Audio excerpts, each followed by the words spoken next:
Hello, my name's Margaret Emerson and I'm a primary school teacher from Queensland in Australia. And I brought along Stanley to meet you. Stanley could be one of my students. Sadly, he's also one of 42 million obese children worldwide, and I'll probably encounter an increasing number of children just like Stanley in years to come.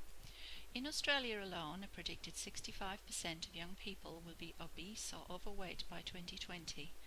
As an educator, it is my duty to help develop a curriculum and trial teaching styles that will help Stanley to form an enduring, active and healthy lifestyle.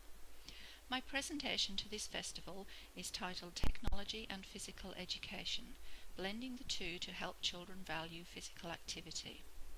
Claudio Nigg says that technology has had a detrimental effect on children's levels of exercise because they spend long hours seated at the computer or watching TV. But he also believes that technology can provide tailored feedback to assist children to understand and monitor their own physical activity. I'm going to suggest ways that technology may be usefully integrated into physical education and why pedagogy must not be overlooked when establishing a blended learning environment. While the Australian curriculum requires the integration of technology in all areas of learning, descriptors for physical education only require the use of technology for viewing, the influence of sports people and for viewing health information. The curriculum does, however, acknowledge that technologies transform the way that students think and learn and gives them greater control over how, where and when they learn. So to help Stanley think differently about his physical activity, educators need to do more to leverage technological innovations to create a modern educational platform that excites, elevates and motivates him to learning. Using technology alongside physical education will help Stanley transform his view of physical activity and help him place a higher value on it as a good and habitual choice for a healthy lifestyle. So technology and physical education really need to be on the same team. Continuing to use the metaphor of the soccer game, the game plan needs to come next. This helps to evaluate the best way to achieve the learning goals before initiating the use of technology. This slide depicts some of the steps in that game plan that may assist educators when considering the pedagogy. So for step 1, there's a need to review the literature about how children attribute values to physical activity. Researchers have found that values such as personal achievement, enjoyment, fairness, commitment will guide students' decision making about physical activity. And in step 2, there's a need to collect and evaluate baseline data to show where and how children participate in any kind of physical activity, including outside school.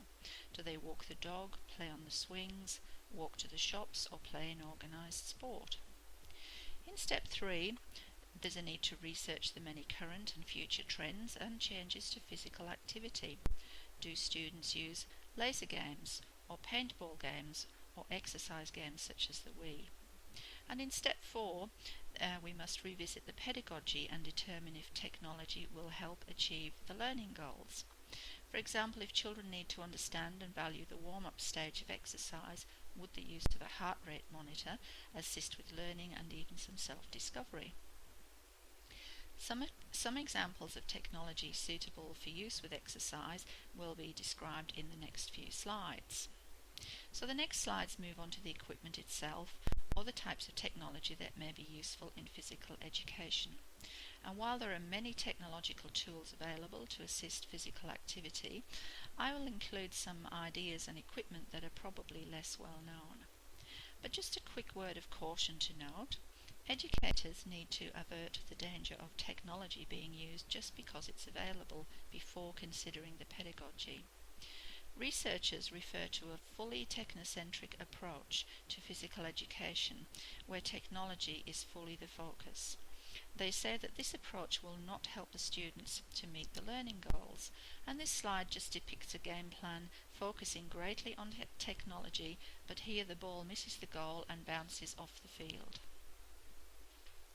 So one of the tools to assist with physical activity is the digital camera, and Laura Azzarito has had some success with digital photography to help gather baseline data when she asked children to provide photos of their own leisure, play and exercise during and after school. Laura said that these picture-led accounts allowed children to define practices of health and physical activity that they engage in daily.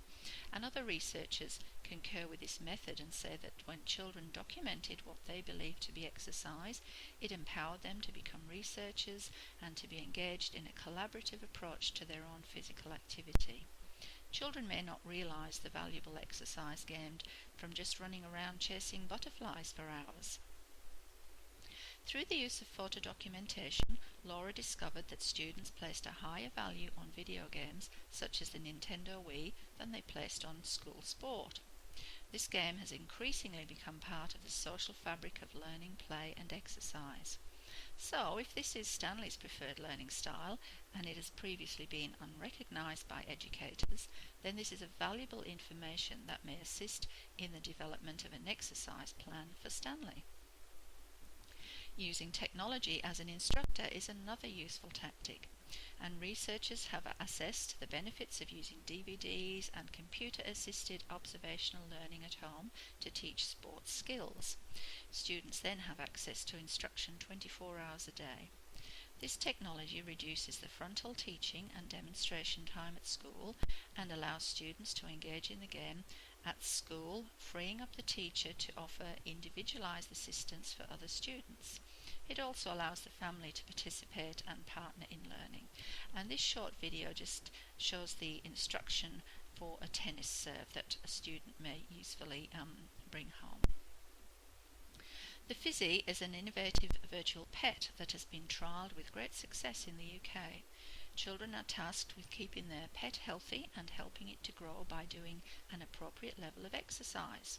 And this short video has some really helpful details about the Fizzy, and it's one technology that's been found to engage and encourage children. The motion fitness company began to develop Exertainment and used technology along with active games to create the Exergame Neos 360. This wonderful piece of equipment is part of their new way to get fit and have fun while doing it. Notice the new words of Exertainment and Exergame now being introduced to the fitness vocabulary. And there are so many more pieces of technology that could be considered here. But we need to move on to the strategies for future success next. And this involves how to best make the best use of the technology. Now I'm going to expand on all of these points on this slide in following slides. But each point here is merely offered as a suggestion for things that may be necessary in the future to maximise the effectiveness of technology in physical education. These suggestions have yet to be developed and or implemented. The first strategy is to document the evidence. Researchers say that how teachers deliver PE is an empirical and procedural issue which is open to evidence-based practice. So the challenge for teachers offering technology in physical education is to gather evidence of its effectiveness and not simply to record competence in the use of the technology itself. Lisa Witherspoon is doing some research with children in her university's Interactive Fitness Research Exercise Arcade. And while she offers children the opportunity to rest, none of them take up her offer because they're having fun while exercising. And her valuable research also measures objective data such as heart rates. In schools, the use of technology is not often evaluated or even documented. And it's perhaps timely, given the surge of exergames in society, to ponder just how evidence of these influences can be documented.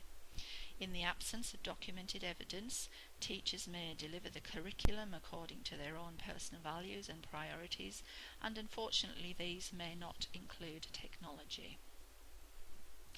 Another strategy is to try and influence curriculum and policy making. Any data collected by teachers that demonstrates the effectiveness of technology in physical education is useful to policymakers and writers of curriculum. Sue Piotrowski and Will Capel already argue that a curriculum dominated by team or competitive games may not be appropriate for physical education in the 21st century, given the current and projected external changes to physical activity. They ask whether there's a conflict between activities and opportunities offered in school and those popular in the community.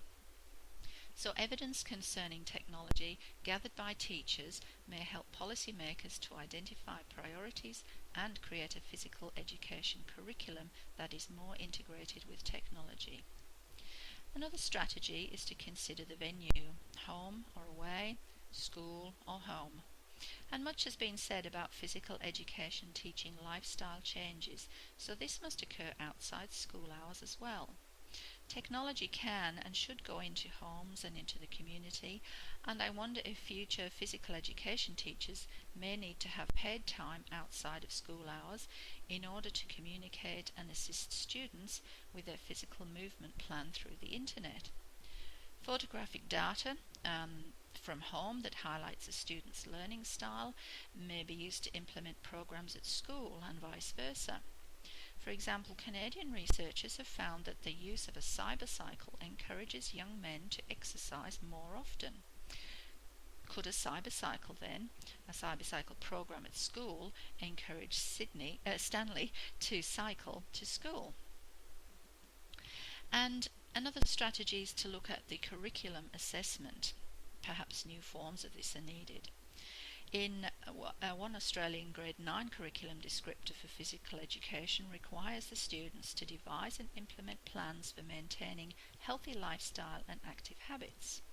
Now, traditional school-based assessments surely only go partway to assessing this subject because exercise and activity outside school is largely overlooked. It may be possible to collect evidence of this through the use of technology.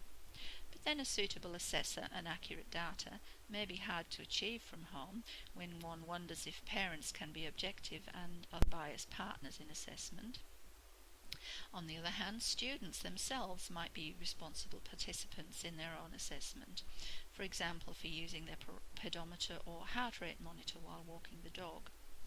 But even if this is too difficult to assess with any accuracy, this interest in the child's extracurricular activity would doubtless raise the value in the child's perception of their own exercise. And another strategy is to develop repeated and ongoing value-changing actions, because one-time actions are not likely to lead to long-term changes in values. Outside school activities and the wider community and family members may need to be involved in physical education. As a simple example of this, Stanley's family may be encouraged to play badminton with him repeatedly as he learns the various techniques from DVDs sent home by his teacher.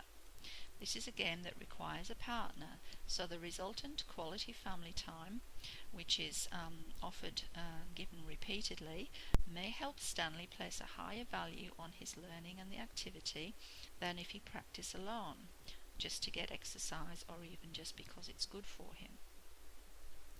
So school-based physical education programs designed using technology and driven by sound pedagogy have the potential to address matters of physical literacy, give pleasure and encourage children and engage them with an interest in physical activity for adulthood.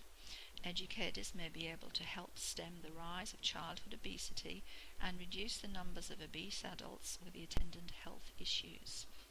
And this concludes my presentation. However, I have added some slides with references and some suggestions for further reading. Thank you.